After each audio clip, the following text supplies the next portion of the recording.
Good evening, I'm Jackie Judd, and I am so happy to welcome you to the first ever Healthy NewsWorks book reveal, celebrating this incredible program where young students are taught how to ask important questions about health, how to sort out fact from fiction, and then how to provide good, solid information to their communities, whether it be through newspapers, the annual book, or videos of experts being interviewed. Tonight, we plan to not only reveal the 9th book, but to show you Healthy NewsWorks in action. I promise you it is going to be fun and informative, and we're delighted you have chosen to join us. I would like to start the evening with a welcome from Amy Janensky. Amy is the president of the board of Healthy NewsWorks. Amy? On behalf of Healthy NewsWorks Board of Directors, thank you for joining us. Before we begin, I'd like to acknowledge our event sponsors with a special shout out to Einstein Healthcare Network, our community healthcare champion, to Quest Diagnostics, our community wellness partner, and to Enon Tabernacle Baptist Church, our 2020 publisher. Thank you for all your support. We could not be here without you. Next up is Marion Ullman, Executive Director of Healthy NewsWorks. Marion? Thank you, Amy. Welcome, everyone. I am Marion Ullman. The young health reporters you will see in action tonight embody what Healthy NewsWorks is all about. Kids who have done their research, asking thoughtful questions of experts, and sharing the story. Since 2003, Healthy NewsWorks reporters have written and illustrated newspapers on a wide range of health topics for their school communities. And for the past 9 years, they have also produced a book focused on leaders who are making our lives healthier and safer. In the midst of the biggest health story of our lifetime, our reporters have taken their skills and applied them to video and digital formats. Like all of us, they have been working from lockdown. I think you will agree they have risen to the challenge. Thank you for tuning in, and back to you, Jackie. Let's look at what's ahead. First, as this is a health journalism program, we're going to begin by focusing how journalism is a way, a means to find factual information and to share it with others. First up, our HNW reporters talking to experts, experienced journalists themselves, about their reporting on the greatest health crisis of our lifetime, the coronavirus. We will then turn to our book reveal, and then it's full tilt back into the virus, which is impacting all of us, clearly. You will hear from medical experts, scientists, musicians, even a NASA astronaut, and someone who has been infected by the virus, Reverend Dr. Alan Waller, whose reflections will be the perfect way to end this evening. But before we get to all of this, let me first acknowledge that we all know times are really, really tough. And so we would be especially grateful if you would consider a donation to support Healthy NewsWorks. To donate, text HEALTHY to 243725. You can also donate at our website, healthynewsworks.org. We have a goal of raising $50,000 through this spring fundraising appeal. We are more than halfway there, and we would be absolutely delighted to close the gap this evening. In a switch of roles, our first interview is with a journalist who is usually asking the questions. We see Ali Velshi on MSNBC all the time, morning, noon, and night, now covering COVID-19, of course, and doing a fantastic job. He interviews the big guns like psychologist Dr. Angela Duckworth and University of Pennsylvania Vice Provost Dr. Emanuel. But as you will see tonight, he has some competition in the coming generation of journalists. Here is Janie, a Health NewsWorks reporter, interviewing Ali Velshi. Hi, I'm Janie from Whitehall Elementary School in Norristown. I recently had the chance to interview Ali Velshi. You may have seen him on TV. He's a journalist for MSNBC. I asked him about what it's like to be a journalist during COVID-19. The challenges fall into two categories. One is I'm coming to you from my home. I do all of my broadcasts from home. This isn't the background that I use because I've got a TV set that looks like our studio background. But, normally we would be in the office with a lot of people around us and a lot of people in the studio. And now it's literally just me and cameras and lights, and I have to turn them all on myself, and I have to operate a lot of things on my own. So that's new and interesting. And all the different news stations have been doing the same thing. So we've all gotten good at that. And as you know, the technology exists to do it because people your age use it. We just haven't done that in the past. So that's new and interesting to us. But the more important thing is what I do in the news business is not the important part. What is important is what we call news gathering. That's all the people who are out there, reporters and photographers, who get the news from people, who find out the stories, and they travel and they go to places and they go to people's homes and their places of work. That's harder to do, right, with social distancing, because people are staying in their homes. They don't really want to invite people in. They're not out as much. So that becomes a little bit challenging. And of course, if you're outside of your home, you have to take precautions that we're not used to taking, right? You've got to have the masks and you have gloves and you got to clean things and you can't touch everything that you want. So those are challenging times, but we are learning through all of this, like everybody else is, how to work more efficiently without the things that we're used to. And I think when you watch the news, you'll see that we're getting most of the way there. And I think there will be some changes that have come because of coronavirus that will be there even after it's gone, because we're learning better ways to do things. What keeps you motivated as a journalist in covering the coronavirus pandemic? I think the thing that keeps me motivated is that people really need this information, right? I think people need the news normally, but sometimes people just don't want to listen to the news. They've got other things, they've got other priorities. Well, now people need this information. So I think that this now becomes more of a responsibility than a job. It used to just be a job, right? I had to go in and do it every day. Now it feels like people rely on and they depend on the information they get from me. So I have to take that very seriously. And I think in this time when we're all in this struggle together, feels like I'm being a little bit useful to people. So that's what keeps me going. I learned a lot preparing and conducting my interview with Ms. Devashi. I hope you did too. Back to you, Ms. Judd. Thank you, Janie. There are many different kinds of news organizations out there, of course, from television to radio to newspapers to websites. All of the reporters, no matter what their platform, are dealing with the same changes. Healthy NewsWorks reporters Daimir, Hasaya, and Trevor connected with some other area journalists to learn about their experience covering the pandemic. Hi, my name is Daimir, and I am reporting for Healthy NewsWorks from Philadelphia, Pennsylvania. My name is Trevor, and I am reporting for Healthy NewsWorks from Norristown, Pennsylvania. My name is Hasaya, and I'm reporting for Healthy NewsWorks from Philadelphia, Pennsylvania. How has your job changed because of the coronavirus pandemic? We had to find new ways to communicate with each other, new ways to be on top of the news all the time. And so I don't get to really see anyone, but I hear people all the time. We're on phone calls. I mean, we do see each other on Zoom, but it's just required us to be in more communication instead of less communication. This has been the biggest challenge for me as a Metro columnist. Pre-pandemic, I was always walking through the neighborhoods, talking to people in their living rooms, having that face-to-face interaction.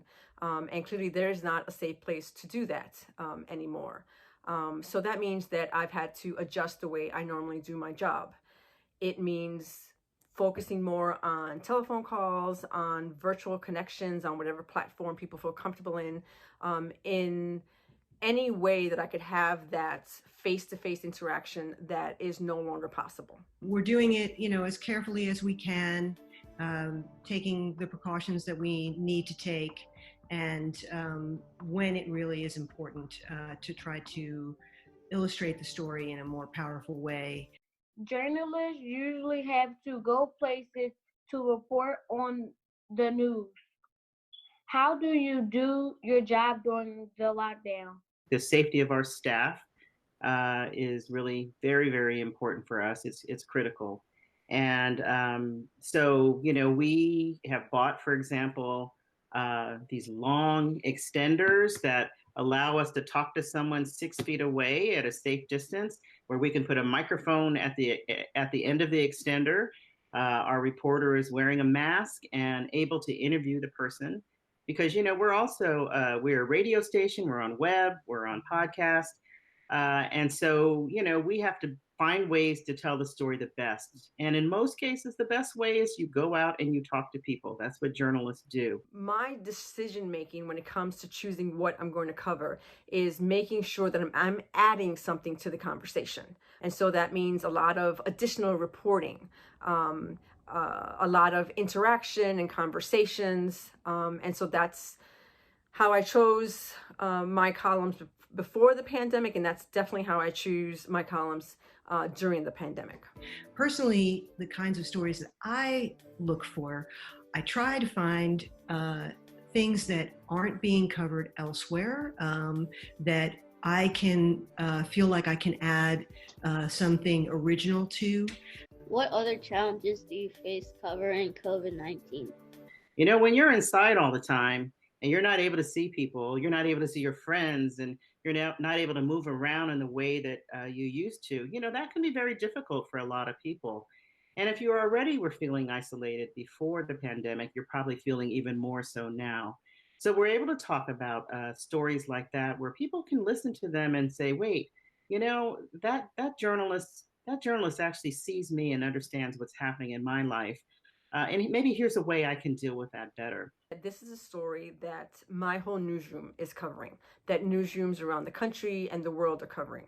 And so when that happens, I want to make sure that I'm adding something new to the conversation or moving the conversation. My commitment, and this is something that I've always felt very, very strongly as a journalist, is that I am much more committed to trying to explain, trying to get the truth out, trying to give each side of an issue their opportunity to make their best case, to sort of put their best picture on the field, and let readers come to their own conclusion.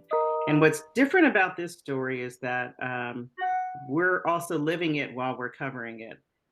And a heartfelt thanks to all of the HNW reporters. Excellent, excellent job. I think a lesson in all we heard is the need for journalists, no matter what their age, to be flexible and to be open to new ways of collecting information for readers and viewers. These reporters, all of them, have shown that it can be done even under the most arduous of circumstances. We're now going to hear from one of Healthy NewsWorks supporters, Quest Diagnostics. Here is Tyler, an 8th grade reporter. Quest Diagnostics is proud to support Healthy NewsWorks as they take their mission to empower children's literacy virtual. We're honored to have been part of your journey these last few years and look forward to helping you expand your reach to more communities and children. Congratulations from all of us at Quest. Next up is a special report on Healthy NewsWorks' 9th student-written and illustrated book. This one is called Leading Healthy Change in Our Communities 2020. The young reporters understandably take great pride in producing this book each year, and I think you're going to see why.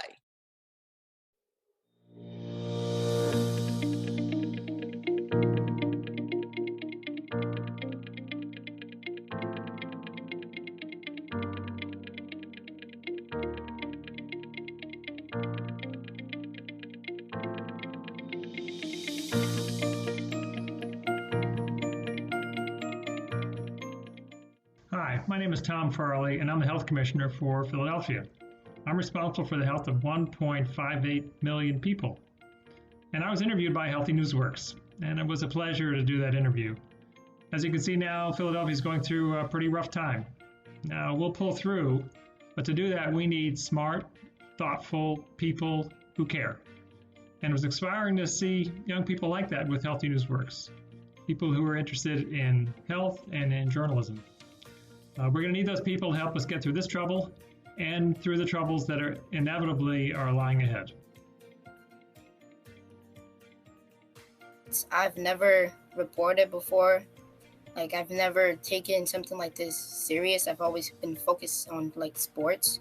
Never been like had my mindset on being a reporter. So it was something different, and I really enjoyed doing it a lot.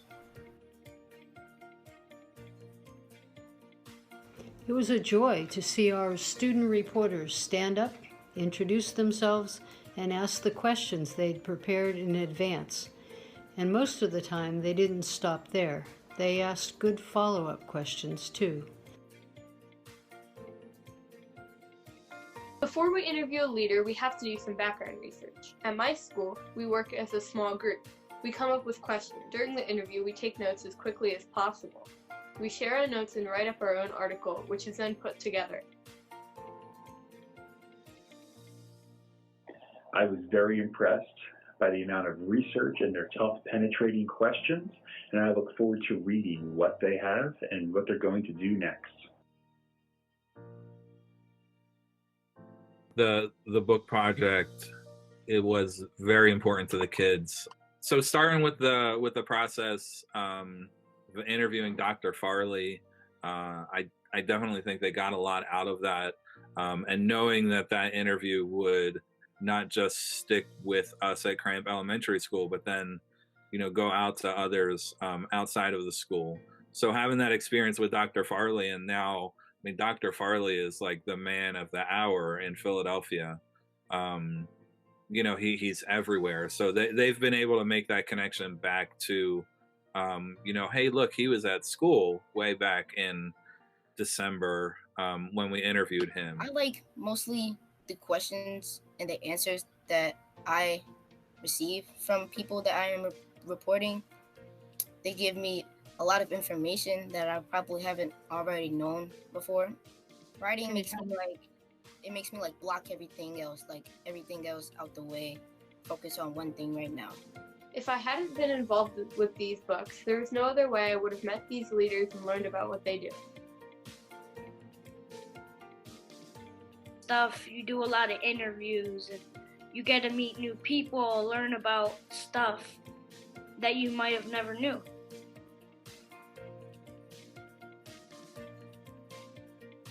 What I enjoyed most about my interview was being in the classroom setting with the students and getting to meet with them individually as they asked their questions. The students were awesome. They asked bright, thoughtful questions. They were warm and welcoming and very friendly, and I can't wait to work on programs with them in the future. I think my students have definitely had a great time interviewing different doctors that came into the school. I think that those experiences definitely matter in their lives, and that's why I appreciate and love Healthy NewsWorks in my classroom. I didn't really see myself in the future being a reporter, but now that I'm used to it, I see myself being a reporter more than anything else right now at this moment. So if you think that you don't want to do something, it's always good to try new things, and if you try new things, you might be good at it.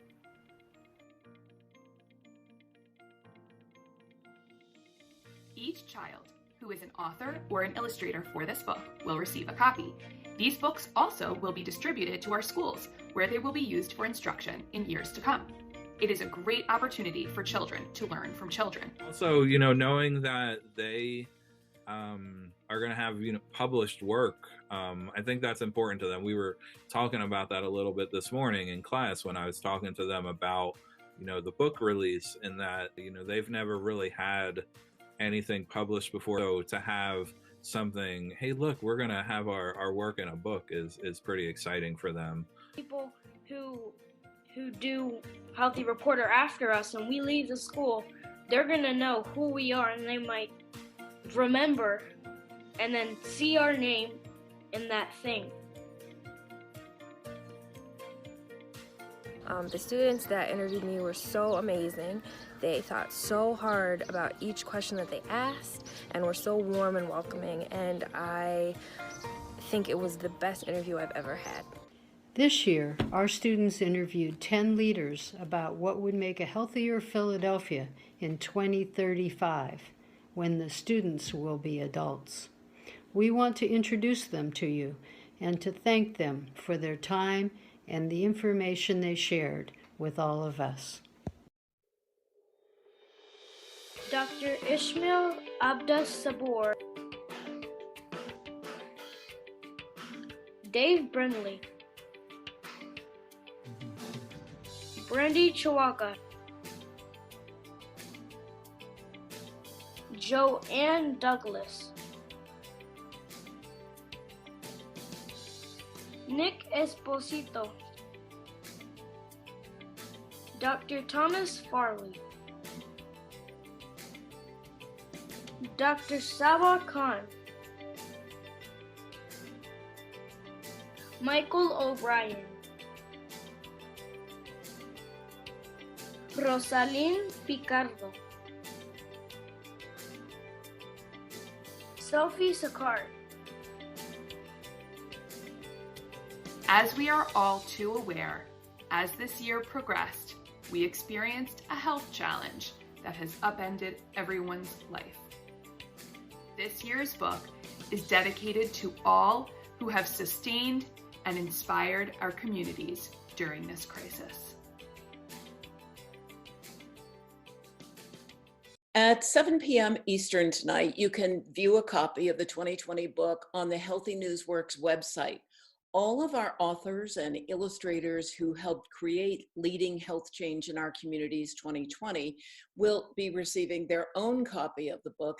And we're also excited to announce that anyone who makes a donation to Healthy NewsWorks between now and 9 p.m. Eastern will be entered into a raffle. We will be giving away 100 copies of the print version of the book. The books will be mailed to the winners to the address listed on the donation form. And just to remind you, to donate, you can text HEALTHY to 243725. We have all been missing people during the coronavirus shutdown, undeniably so. Our next segment features an interview with an artist who wrote a song called Missing You several years ago. We will first meet Aisha Fukushima in an interview with Ayana, and then we will hear the song. Hi, my name is Ayana, and I'm reporting for Healthy NewsWorks from Philadelphia, Pennsylvania. On this video call with me is Aisha Fukushima. She's a raptivist based in Philadelphia. Ms. Fukushima, thank you for taking the time to talk to me today. Thank you for having me. It's such a pleasure to be here, and I'm looking forward to this interview. So what is raptivism? What is raptivism? Thank you for that question. It's a global hip hop project. The term raptivism breaks up into two different words, rap activism. So it's all about ways in which people around the globe are unifying and working together to create social change by way of hip hop culture and music.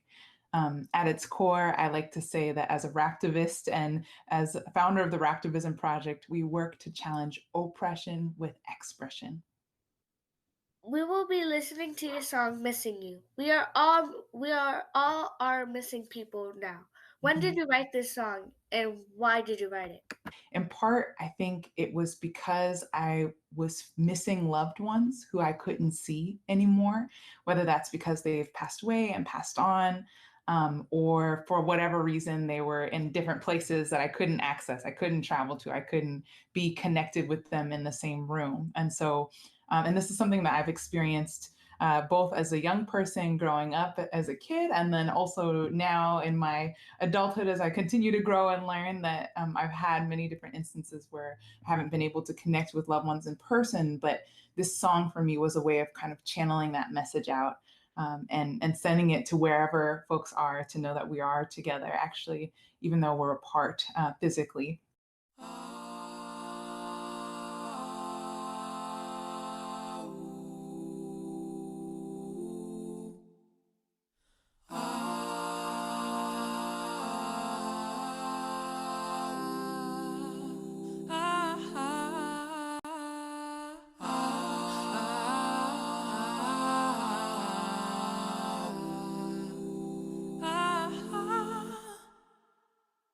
I've been missing you, missing you. Did you know that I still care? I've been trying to, learning to follow through, even when you're not there. Want you to know that it hurts sometimes. Want you to know that I'm still alright. I've been missing you, missing you. Yes, it's true, incredible, so indelible. Wanna hold you close, will not let go. Centrifugal, centrifugal. Let us rise and never fall. No more burden, burden, burden. Let them talk and we will fly from this, from all this hurting, hurting, hurting. La da da da, la da da da, la da da da da, la da da da da, la da da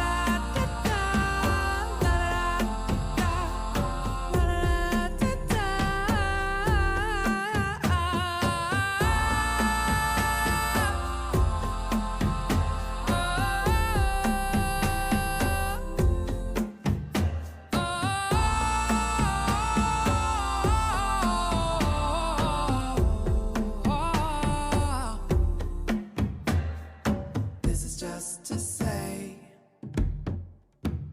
that I'm missing you today, today.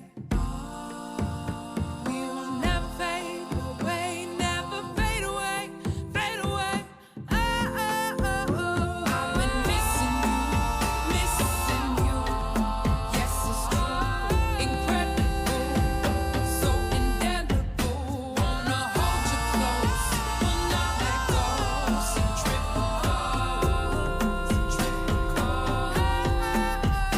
I've been missing you, missing you, missing you. Incredible, so indelible. Wanna hold you close, will not let go. Centrifugal. Let us rise and never fall. No more burden, burden, burden. Let them talk and we will fly from this, from all this hurting, hurting, hurting. This is just to say that I'm missing you today, today. This is just to say that I'm missing you today.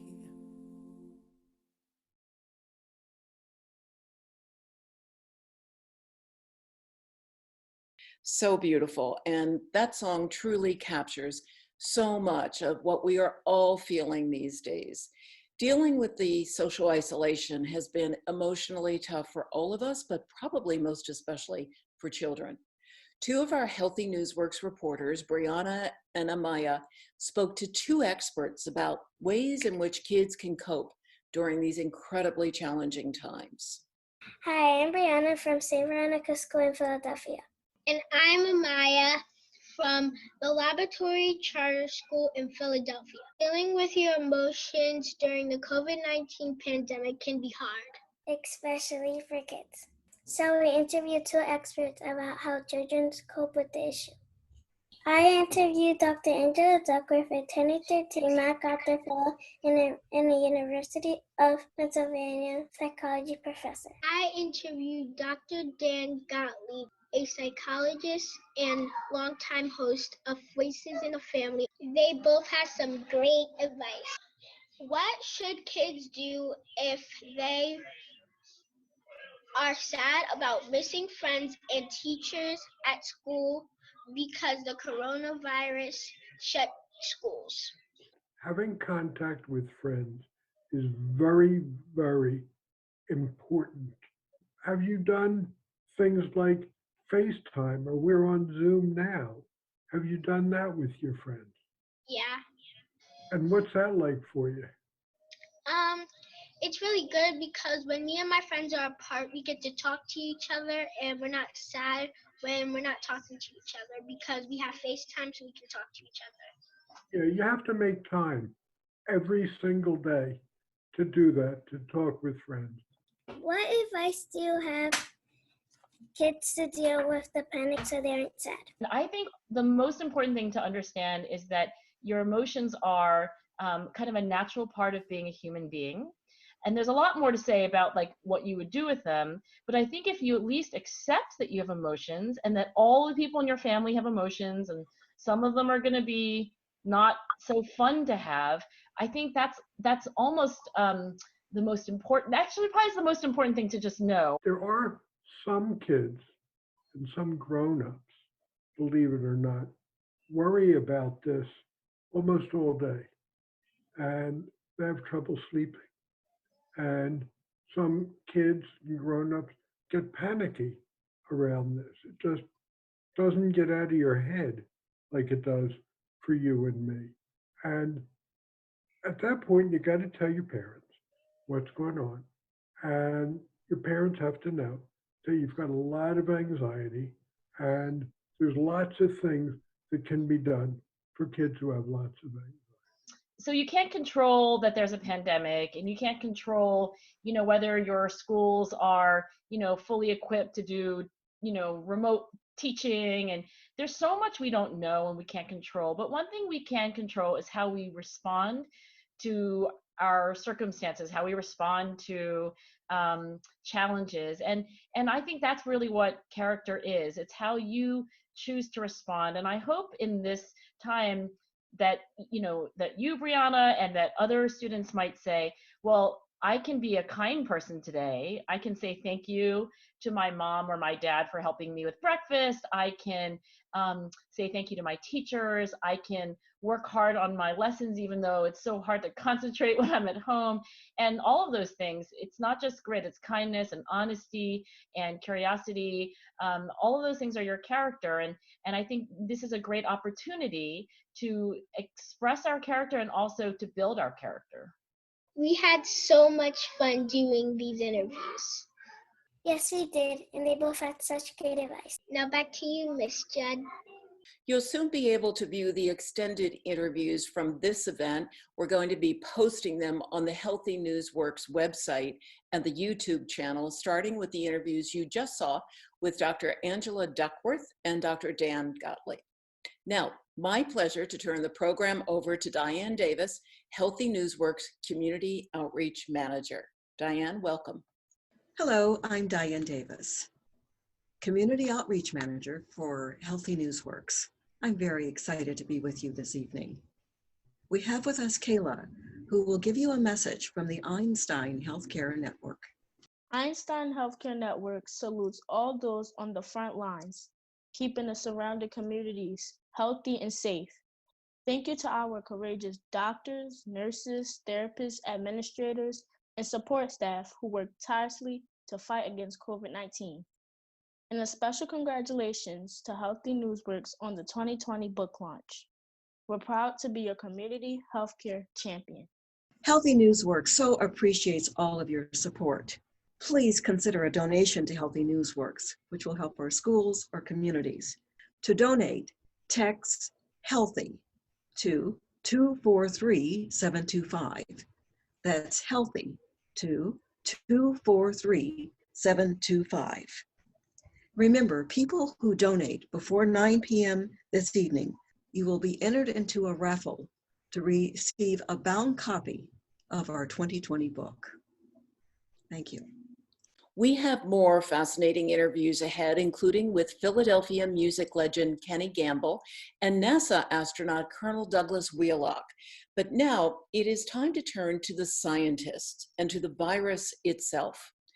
With COVID-19 continuing to spread across the world, scientists and doctors are hard at work on developing a vaccine. Healthy NewsWorks reporter Sarah spoke to Dr. Emanuel about that race to create a vaccine.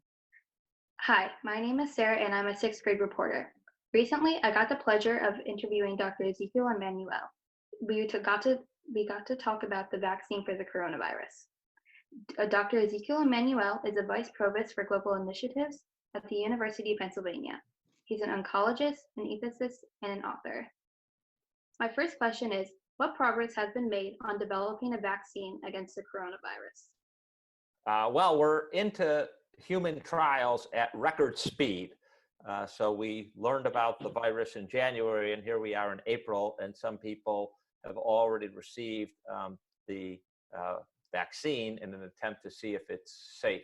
To understand, there are 3 steps that you need to go through to prove whether a vaccine can be given to people more widely. Step 1, called phase 1, is to test its safety, and typically you do it in 100 people, in some cases thousands of people, to really see if there's any safety problem.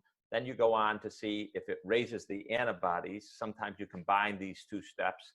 And the third, phase 3, is where you randomize people. Some people you give the real vaccine, some people you don't give a vaccine, and then you see how many people in each group get the virus, and whether the vaccine protects people from getting the virus. That's called phase 3. It's the effectiveness trial. Do you think there will be many vaccines against the coronavirus? Yes, I think we're going to have multiple vaccines, and we're going to have to early on probably make bets as to which one is more likely to work effectively against the coronavirus. Will the vaccine for COVID-19 be like the flu shot, and will we need to get it yearly? We don't know. That's a very good question, and it's too early to tell. It's one of the great uncertainties as to how fast does the virus mutate. If you give a vaccine, does it last for a lifetime the way, or for a long time, if not a lifetime, many years, the way, say, getting a chickenpox vaccine or a tetanus vaccine. So you need a booster every so often, but you don't need to get a sort of annual update, as it were. When do you think an effective vaccine will be ready for the public? Again, I think we're talking about next year, 2021. When a vaccine is available, who will receive it first and why? Well, that's a really good question. And almost inevitably, the people who are going to receive it first are going to be healthcare workers, what we call first responders, that's policemen, firemen, EMTs. Then we're probably going to have a whole group of people who are necessary to keep the economy going. People like your grocery store clerk, people like the electricity and internet people, just to make sure that they can work. People who are working in nursing homes are probably going to receive it. And then after that, we're going to get to the regular old folk. So that's probably going to be the order. I learned a lot from my interview with Dr. Ezekiel Emanuel.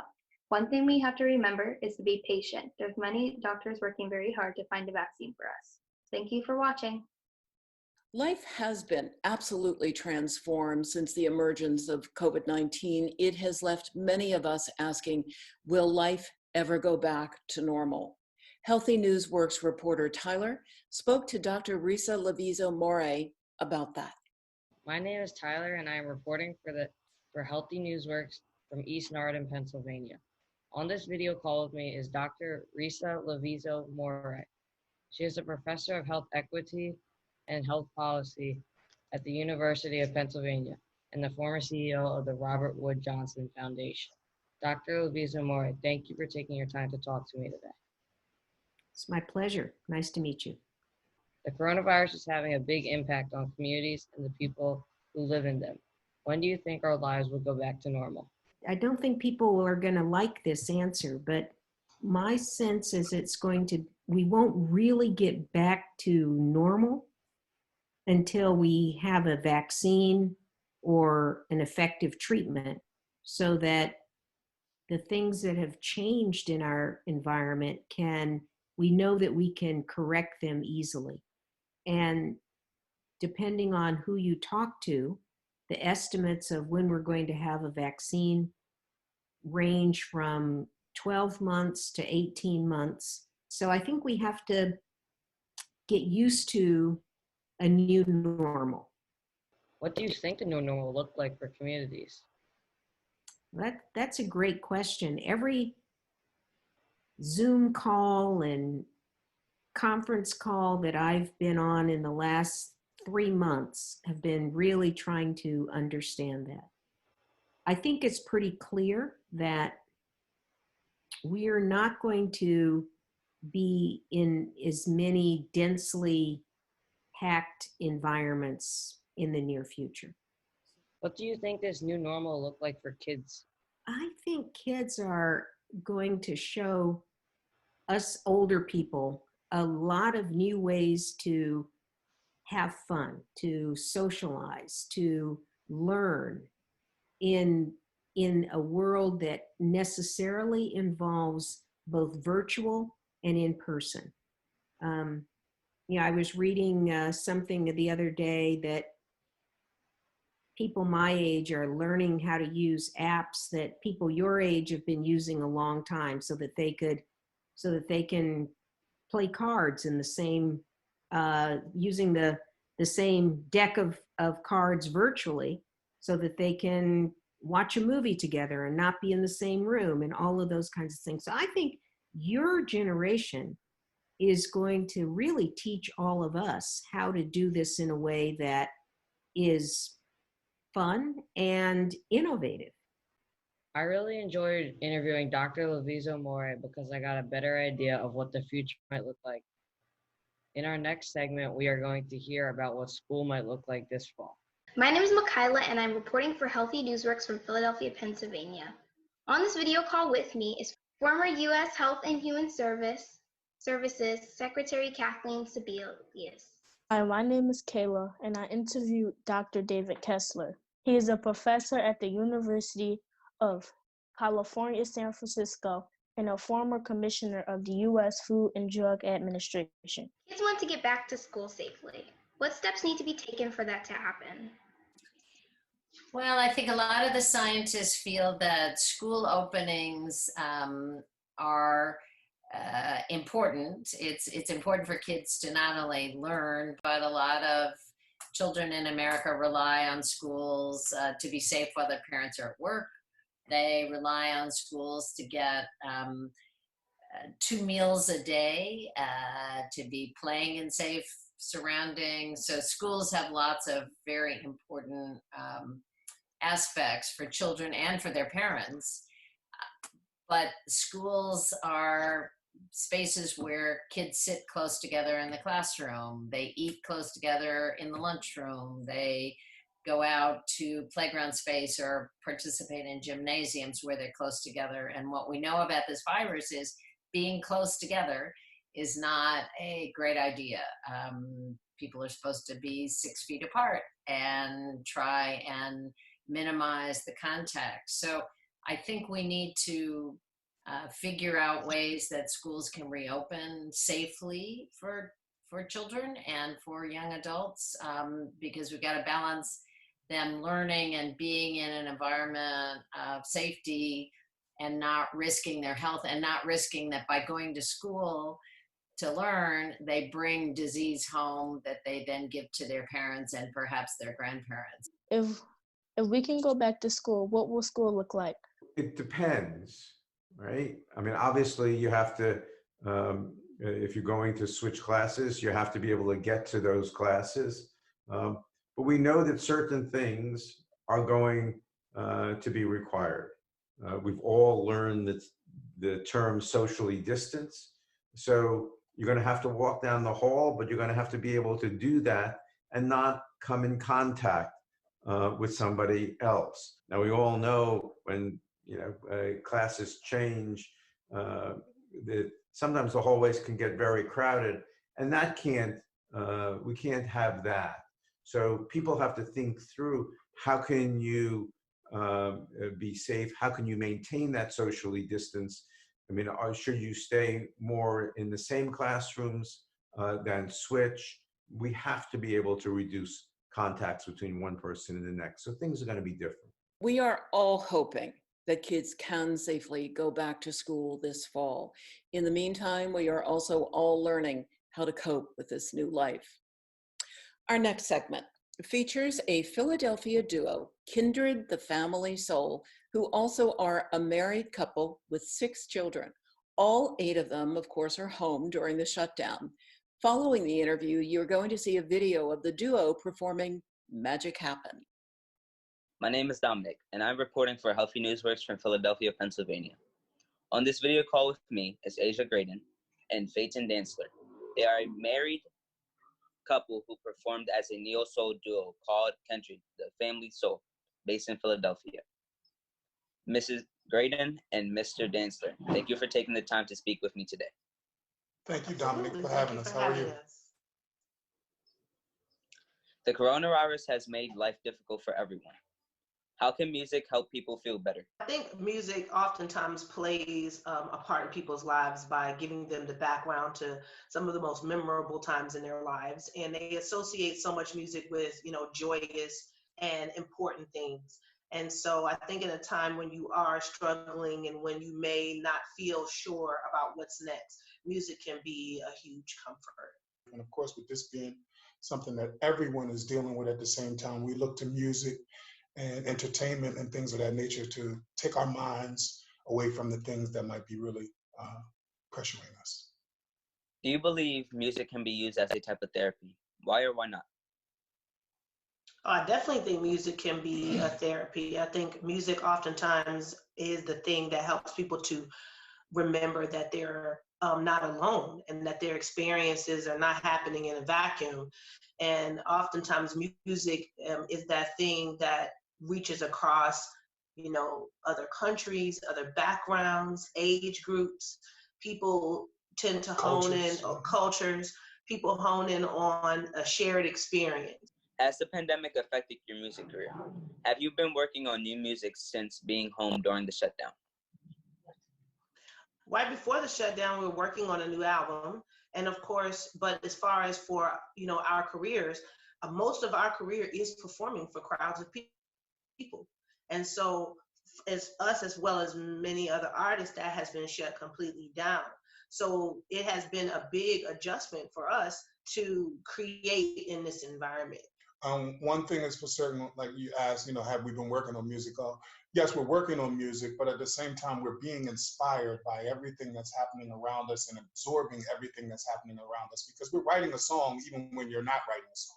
Oh, yeah. You're writing a song while you're living. Mm-hmm. So it's like this time that we're living through is going to be something that we're going to all see art that is going to come out of it that is going to be incredible. What is one thing you would like children and adults to know about your music? It's really good. That's first and foremost. It's really, really good. We like it. But I think that our music represents a very universal feeling of being connected to one another. That love, whether it's expressed through family or having a mate in your life, or friendships, or even your community at large, that showing that love and connecting to one another is the most important thing. It's a revolutionary act. Thank you so much for using your time today to speak with me. Oh, you're welcome very much. Thank you for having us. God bless you, man. Stay safe.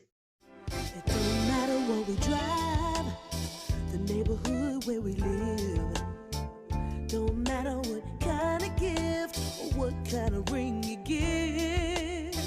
Just don't take me for granted. And let me know every day that a love unconditionally is coming my way.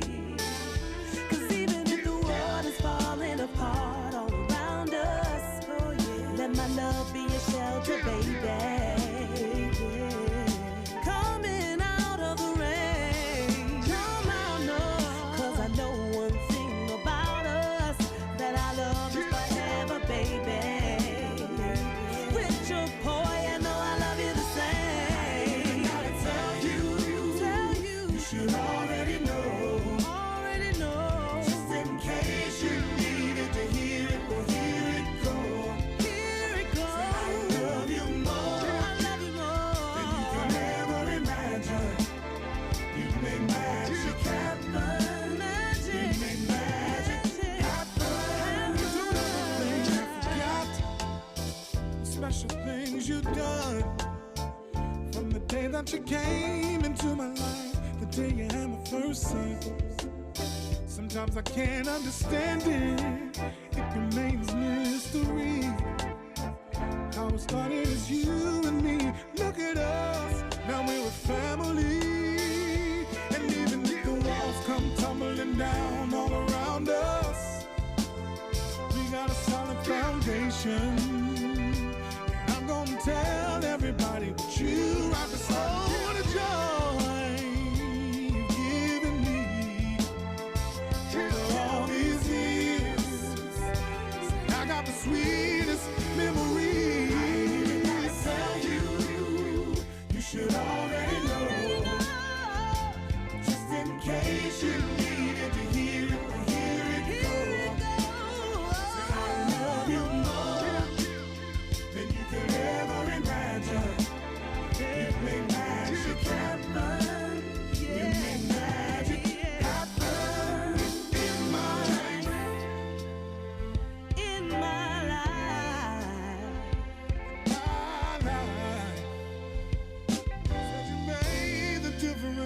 We also had a video call with Philadelphia music legend Kenny Gamble.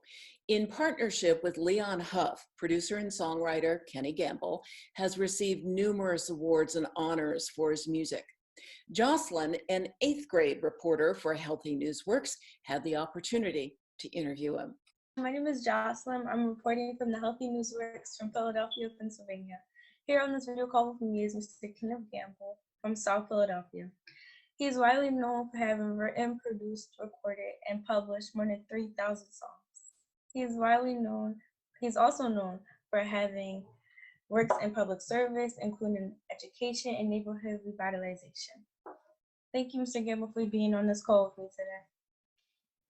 Oh, I'm excited, and it's my honor to be here with you today. My first question is, what are you doing during this pandemic to stay healthy mentally and physically? The pandemic is something new for me also. I've never seen anything like this in my lifetime.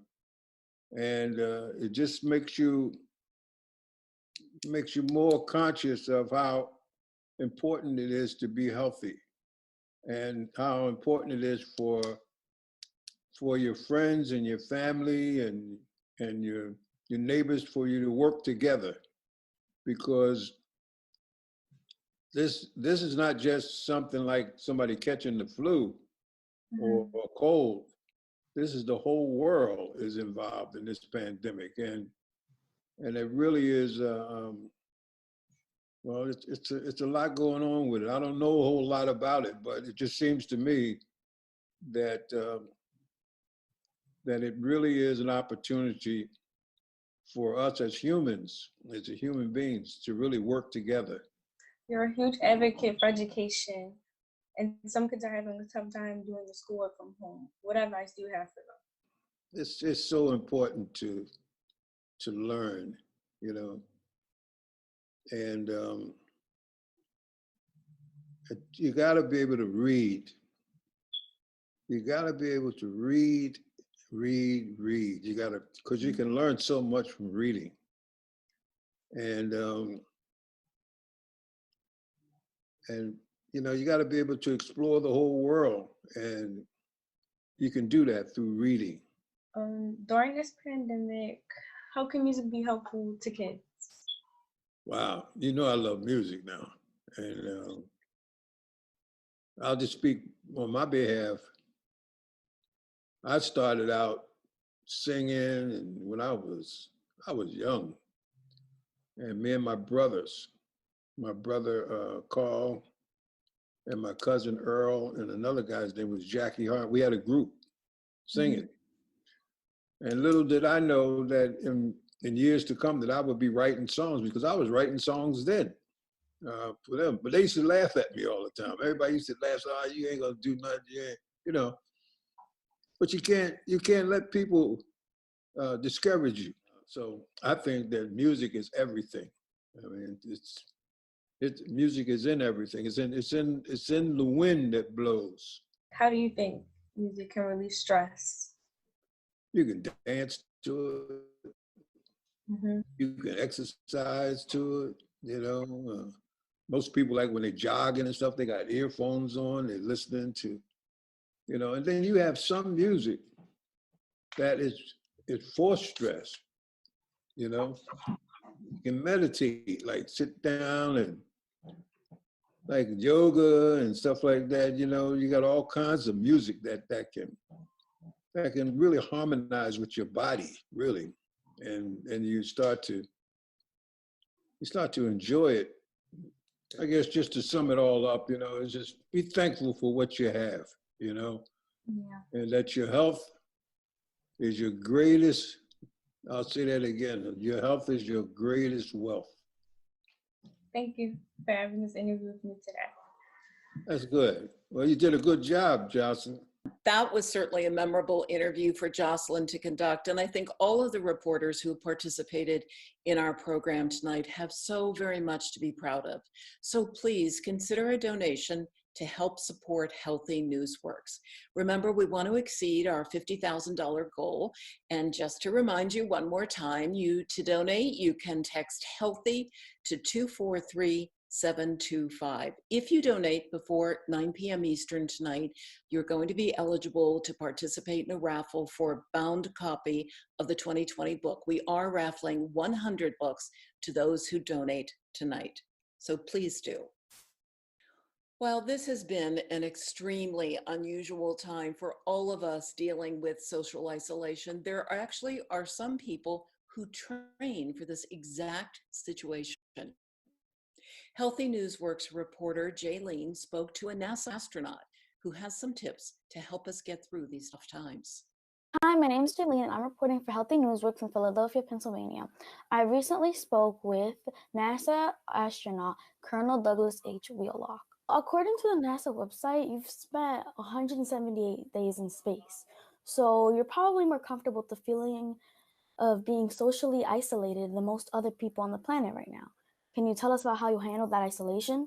Whenever I started to feel lonely, I would go to the window and take pictures of the Earth and kind of wonder what my friends and family are doing down there. And then I began to journal. I began to write in a journal up there in space. This is also something that you can do that's very healthy, right where you are. All you need is a piece of paper and a pencil or a pen, and start journaling each day, because one day you're going to get asked, they'll say like, Jaylene, tell me about what did you do during the pandemic when we were out of school in 2020? Can you tell me some of the things that you did? And you can go back to your journal and you're actually writing your story. How are you dealing with social distancing today during the pandemic? Is it harder or easier than in space? Life is a little bit different than I'm used to, but it feels like I'm back on the space station in some ways. I have my wife Kelly and my little dog Lily, and they're here with me. So they're kind of like my crew members on this long duration space mission. When you look at the place where you are, Jaylene, and all the others listening in, it's kind of like you're in your own spaceship and you've got a crew there with you. So we get resupplied on the spaceship on the space station with cargo ships that come up. They launch them and they dock to the station and they have fresh food for us, much like the trucks that bring packages to your front door now. It's very similar to our cargo ships that come up to resupply the space station. Also, when we go outside in space, we have to don these because it's very dangerous outside. And so we have to make sure our equipment is taken care of. And we get into a special suit when we go outside in space. Here, it's a little bit differently. So it's a little bit different. And so maybe we want to wear a mask, or maybe we want to wear gloves or something. We just have to prepare. And we know when we go outside, we want to make sure that we stay 6 feet apart. What you're living right now is very similar to life on the space station. What kind of advice do you have for people who are going through a period of isolation for the first time? What do you wish someone told you before you had to deal with it? Step 1, don't panic. Step 2, focus on the things that you have, because those are the things you're going to rebuild your life with. And then step 3 is to understand that you are not alone in this. Begin to take control of your day. Make daily goals for yourself. And that will keep your mind active, it'll keep your body active, and it'll help you kind of redevelop this new beautiful picture of your life. Thank you so much for speaking with me today, Colonel Wheelock. Back to you, Miss Judd. We've heard a lot during this broadcast tonight about how to deal with isolation, but what about if you actually get COVID-19? Healthy NewsWorks reporter Ayana spoke to Reverend Dr. Alan Waller, who has some firsthand experience with the virus. I'm Ayana, and I recently interviewed Dr. Reverend Waller from the senior pastor of the Enon Tabernacle Baptist Church in Philadelphia. I read that you recently found out that you had the coronavirus. How did you find out? Were you surprised? Why or why not? Yes, we were having a testing event at our church, at Enon Tabernacle Baptist Church, and I decided to take the test, not because I thought I had been exposed, but I wanted to show people how easy the test is and how important it is. So I took the test just to be an example. And then I found out my test came back positive. So it was very much a surprise because that was the last thing that I thought would happen with that test. Did you have any symptoms? How are you feeling now? No, I did not have any symptoms. And in fact, today is day 17 after the test. And I thought that I would be able to come outside today. And as of yesterday, I started getting sniffles and I started just sort of feeling, you know, how you feel when it feels like something is coming on. And that's how I feel today. So I'm still waiting to have an opportunity to be retested to see what's going on with me. Have you been able to continue your job? Yes, I've been able to continue to do my job because as the pastor of the church, primarily I lead the worship services on Sunday morning and I do that online. I teach a Bible study and I do that online. And I give leadership to the ministries and coordinate the feeding program. But I have a staff person that can do that. So I'm still able to lead and I'm still able to teach and preach. What advice would you like to share with people about being tested for coronavirus? I want people to know that the virus is very real and it is very dangerous for some people. And it is important to become knowledgeable. It is important to get tested when we can.